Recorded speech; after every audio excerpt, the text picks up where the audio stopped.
Anil Ravipudi combination అంటేనే minimum guarantee entertainment. కానీ ఇప్పుడు ఈ సినిమా చుట్టూ ఒక పెద్ద బడ్జెట్ పజిల్ నడుస్తుంది.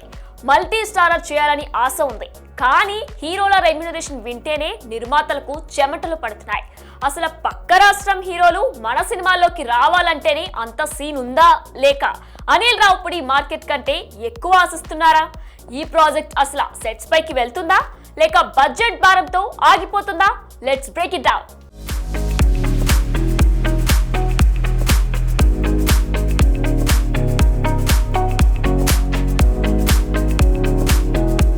మల్టీ స్టారర్ సినిమాలు తీయడం అంటే మాటలు కాదు, అది అనిల్ రావుపుడికి బాగా తెలుసు.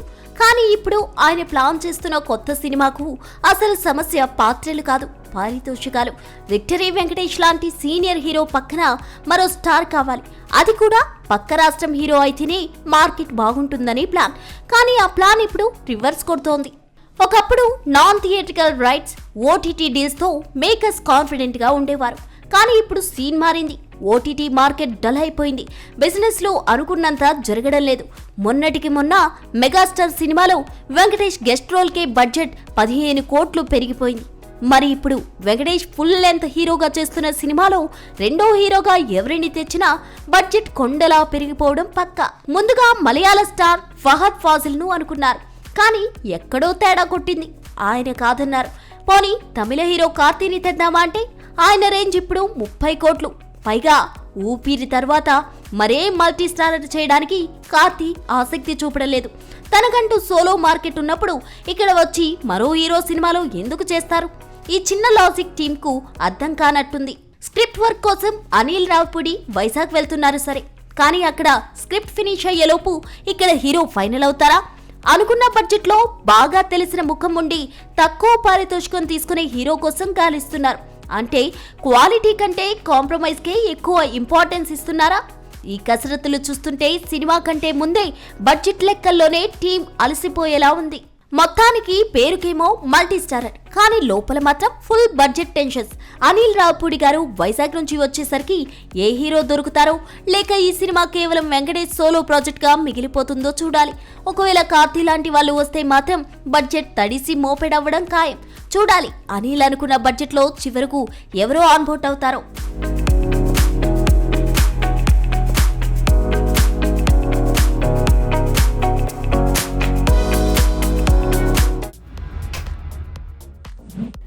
రాజమౌళి సినిమా అంటేనే సెన్సేషన్, కానీ ఇప్పుడు ఆ సినిమా కంటే ఎక్కువగా కన్నడ స్టార్ కిచ్చా సుదీప్ పేరు ట్రెండ్ అవుతుంది.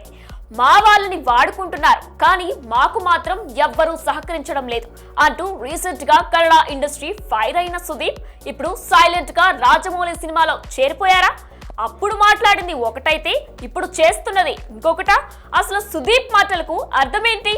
వారణాసి మూవీలో ఆయన పాత్ర ఏంటి?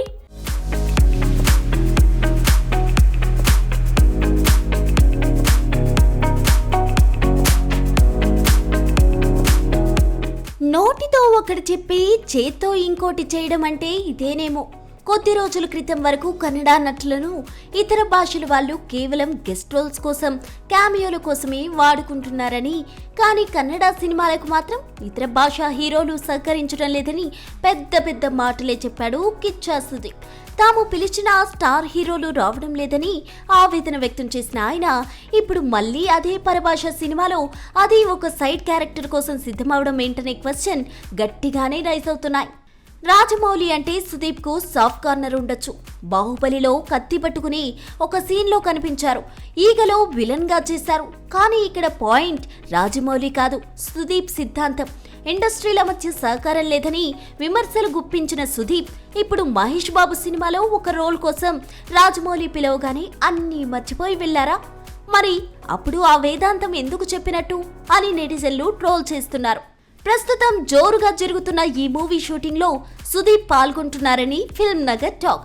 ఫ్రెండ్షిప్ కోసం రూపాయి తీసుకోకుండా గతంలో సినిమాలు చేశారని గొప్పలు చెప్పుకున్న సుదీప్ ఈ భారీ బడ్జెట్ సినిమాకు కూడా అదే ఫార్ములా వాడుతున్నారా, లేక తన మార్కెట్ పెంచుకోవడానికి రాజమౌళి బ్రాండ్ ను వాడుకుంటున్నారా అంటూ డిబేట్ పెట్టేస్తున్నారు నెటిజన్లు. మొత్తానికి సుదీప్ మాటలకు ఆయన తీసుకుంటున్న డెసిషన్స్ కు అస్సలు పొంతన లేదన్నది కొందరి వాదన. మరి రాజమౌళి సినిమాలో సుదీప్ నిజంగానే ఉన్నారా, ఉంటే అది ఆయన ఇమేజ్ కు ప్లస్ అవుతుందా లేక డబుల్ స్టాండర్డ్స్ అనే ముద్ర వేస్తుందా? Wait and see.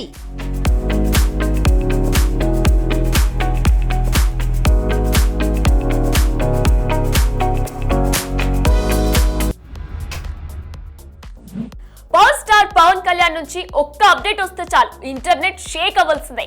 కానీ ఇప్పుడు వచ్చిన ఆరో ఆఫ్ ఉస్తాద్ ప్రోమో చూస్తుంటే ఫ్యాన్స్ కి పూనకాలు వస్తున్నాయో లేదో కానీ సామాన్య ప్రేక్షకుడికి మాత్రం ఒక పెద్ద ప్రశ్న మొదలైంది.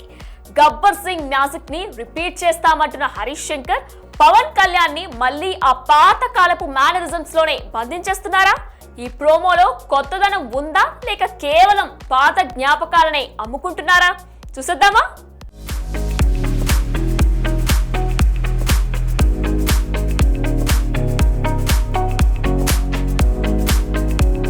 అరే ఆఫ్ ఉస్తాద్ ఈ ప్రోమో మొత్తం చూస్తే ఒకటి అర్థమవుతుంది. పవన్ కళ్యాణ్ దగ్గర నుంచి కొత్తగా చేయించడానికి హరీష్ శంకర్ దగ్గర ఏమీ లేనట్టుంది. అందుకే మళ్ళీ ఆ పాత గబ్బర్ సింగ్ బాడీ లాంగ్వేజ్, ఆ పాత మ్యానరిజమ్స్ ని క్విక్ కట్స్ తో చూపించి నెట్టుకొస్తున్నారు.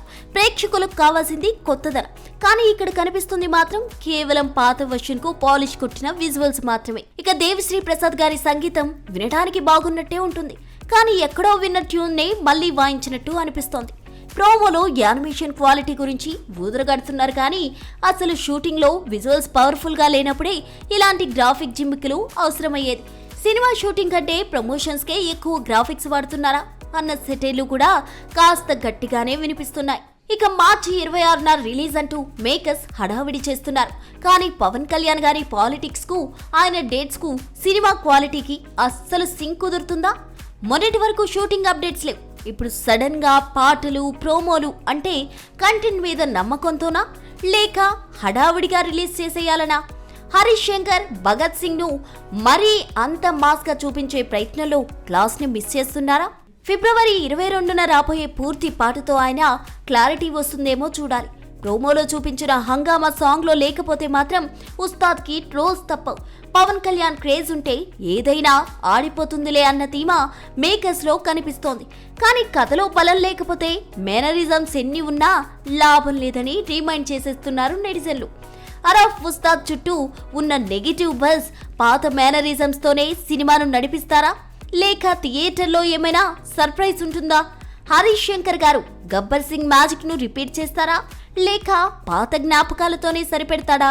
థియేటర్లోనే తేలిపోవాలి.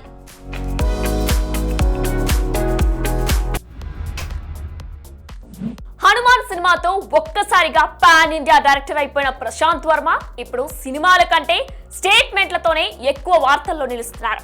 అసలైన లైనప్ లో ఉన్న సినిమాలు సెట్స్ పైకి వెళ్తున్నాయా లేక కేవలం పేపర్ మీదే ఇంటర్వ్యూలోనే ఉంటున్నాయా? ముఖ్యంగా ప్రభాస్ ఫ్యాన్స్ ని ఊరిస్తున్న ఆ ప్రాజెక్ట్ అసలు ఉందా లేక అటకెక్కిందా? ప్రశాంత్ వర్మ ఇస్తున్న క్లారిటీలో నిజమెంత? Let's break it down.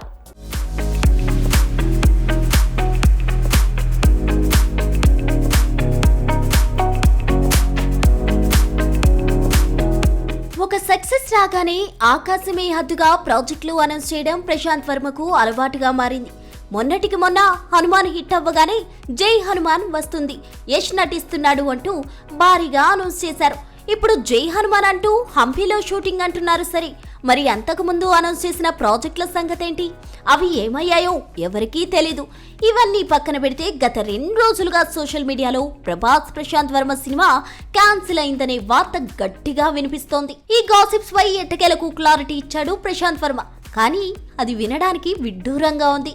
Yes, Prabhas dates ఖాళీ లేకపోవడం వల్ల లేట్ అవుతుందంట. ప్రభాస్ చేతిలో ఇప్పుడు ఫౌజీ, స్పిరిట్, కల్కి 2 వంటి భారీ సినిమాలు ఉన్నాయి.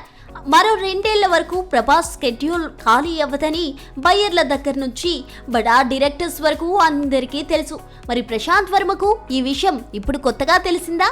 నిజానికి జై హనుమాన్ ఎప్పుడో మొదలవ్వాలి, కానీ వాయిదాల మీద వాయిదాలు పడుతూ వస్తుంది. సొంత సినిమానే సరిగ్గా సెట్ చేసుకోలేక వాయిదాల మీద వాయిదాలు వేస్తున్న ప్రశాంత్ వర్మ ఇప్పుడు pan India star Prabhas dates గురించి మాట్లాడుతుంటే నవ్వొస్తుంది అంటున్నారు డార్లింగ్ ఫ్యాన్స్. ప్రభాస్ షెడ్యూల్ బిజీగా ఉందని అందరికీ తెలుసు.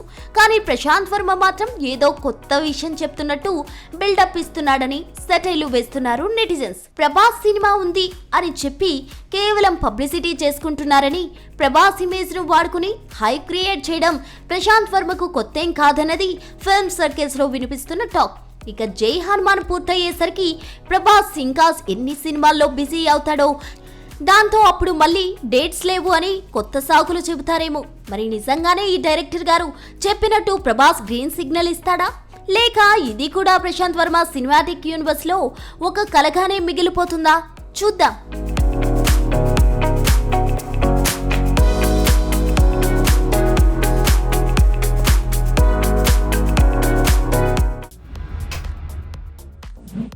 శ్రీ విజయవారహి మూవీస్ బ్యానర్ పై ఆర్య హీరోగా పోలూరు కృష్ణ దర్శకత్వంలో సరికొత్త మూవీ మొదలైంది. మురుకొంట అరవింద్ మరియు విజయ్ భారతి నిర్మిస్తున్న ఈ సినిమాలో దశరథ్, వాసుకి, నరేన్ కీలక పాత్రలో పోషిస్తున్నారు. ఇక తాజాగా ముహూర్తం పెట్టుకున్న ఈ చిత్రం మార్చ్ మొదటి వారం నుంచి రెగ్యులర్ షూటింగ్ మొదలుపెట్టుకోవడం విశేషం.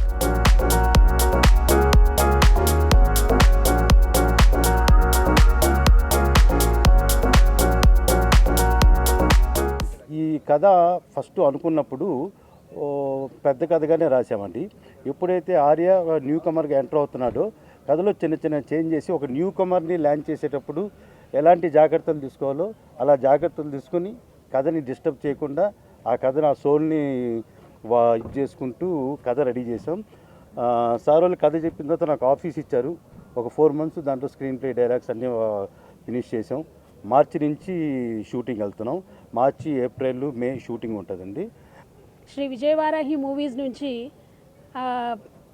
టాలెంట్ ఉన్న యాక్టర్స్ అందరినీ మేము ఎంకరేజ్ చేయాలి అని అనుకున్నాం. ఎందుకంటే నా కొడుకులో నేను ఆయనకి యాక్టింగ్ అని ఇంట్రెస్ట్ అని తెలియగానే it's not an easy thing. ఇవాళ రేపు డిగ్రీలు చేసుడు ఈజీగానే, కానీ యాక్టింగ్ అంత ఈజీ కాదు. అందుకోసం అని చెప్పేసి ఆయన్ని ప్రొఫెషనల్గా బాంబేలో సత్యానంద్ గారి దగ్గర, ఇక్కడ అన్నపూర్ణ స్టూడియోస్లో రాఘవార గారి దగ్గర ప్రొఫెషనల్గా కోర్స్ ఇప్పించాక మళ్ళీ మేము ఎప్పుడైతే ఆయనకి మూవీ తీయాలి అనుకున్నప్పుడు కృష్ణ గారు ఒకరోజు డెమో చూశాక ఈ క్యారెక్టర్కి ఆయన సూట్ అవుతాడంటేనే తీసుకోండి sir, he want to be an actor. ఆయన యాక్టర్గా మీరు ఒక డెమో షూట్ చేశాక మీరు ఓకే అనుకుంటేనే ముందుకెళ్దామంటే ఒకరోజు కృష్ణ గారు డే అంతా 3-4 లక్షలు పోయినా పర్లేదని ఒక షూట్ చేశారు. అక్కడ మాకు సర్టిఫికేట్ ఇచ్చారు, మేడం 100% ఈయన ఒక మంచి యాక్టర్గా మనం తీర్చిదిద్దొచ్చు అని. సొంతంగా ఒక బ్యానర్ ఏర్పాటు చేయాలి, మా అబ్బాయిని హీరోగా పెట్టి ఒక సినిమా తీయాలి అనే ఒక ఆలోచన వచ్చింది. ఆలోచన రాగానే మేము శ్రీ విజయవారహి మూవీస్ అనే ఒక సంస్థను, ఒక బ్యానర్ని ఏర్పాటు చేసుకొని ఒక 1 year దానిపైన ఎక్సర్సైజ్ చేసి ఎన్నో కథలు విన్నాం. చాలామంది డైరెక్టర్లు కథలు చెప్పారు, మాకు స్టోరీస్ వినిపించారు. మా అబ్బాయికి ఏదైతే సరిపడుతుందో ఆ స్టోరీ వెతుక్కుంటూ మేము అందరి వింటూ ఉన్నాం. డైరెక్టర్స్ అందరు చాలామంది కూడా చెప్పారు. వన్ డే ఫైన్ మార్నింగ్ మా నవీన్ గారి ద్వారా, G5 నవీన్ గారి ద్వారా మాకు కృష్ణ గారు వచ్చి కథ చెప్పిండ్రు. కథ చెప్పగానే అనిపించింది మా అబ్బాయికి ఆ కథ మంచిగా సూట్ అవుతుంది, ఖచ్చితంగా కృష్ణ గారితోనే ఈ ప్రాజెక్టును మనం ముందుకు తీసుకెళ్ళాలి అనే ఒక ఆలోచనతో ఆ రోజు ఓకే అనుకున్నాం. నా పేరు Arya. Actually it's a very surreal moment నాకు. ఎందుకంటే ఇదే స్టేజ్ పైన నేను ఒక 2 years back theatre play perform చేశాను. ఆ థియేటర్ ప్లే చూసి మా మమ్మీ డాడీ ఓకే ఉంది, కొంచెం యాక్టర్ అవ్వచ్చు కష్టపడితే అని చెప్పేసి they encourage me, and thank you for that mum and dad. And Krishna sir, thanks for believing in me. అసలు ఇంత మంచి స్క్రిప్ట్ నాకు ఇచ్చినందుకు I'm really grateful for you. Thank you sir, and looking forward to see you everyone. Thank you so much. TV సీరియల్స్కి ఏంటి అంటే first 4-5 episodes pilot episodes అంటారు. వాటిని చాలా ఎక్స్పర్ట్ డైరెక్షన్లో ఉన్న వాళ్ళకి, ఒక మీర్ గారు, కృష్ణ గారు, వీళ్ళిద్దరు very famous in pilot direction. తర్వాత రెక్కీ అని వెబ్ సిరీస్ స్టార్ట్ చేశాడు ఆయన. That was a very block buster hit అనమాట. తర్వాత G5లో, హాట్స్టార్లో, మళ్ళీ ఇప్పుడు G5లో కూడా చేస్తూ ఉన్నారు. ఆయన ఈ సినిమా తీస్తున్నారు. డైరెక్టర్గా అయితే ఈజ్ జమ్ అనమాట. అంటే అన్కాంప్రమైజ్డ్ పర్సన్, చాలా డీటెయిల్గా, అంటే చాలా బాగా చేస్తాడు డైరెక్షన్. నాకు ఎన్నో సంవత్సరాలుగా మిత్రుడు. అండ్ మా డైరెక్షన్కి అవకాశం ఇచ్చినందుకు మీ అందరికి థ్యాంక్ యూ. ఇది వాళ్ళ బిగ్ సినిమా. రేపటి బిగ్ సినిమాలో మళ్ళీ కలుద్దాం. Until then, keep watching Big TV. Fashion partner Shoppers Stop.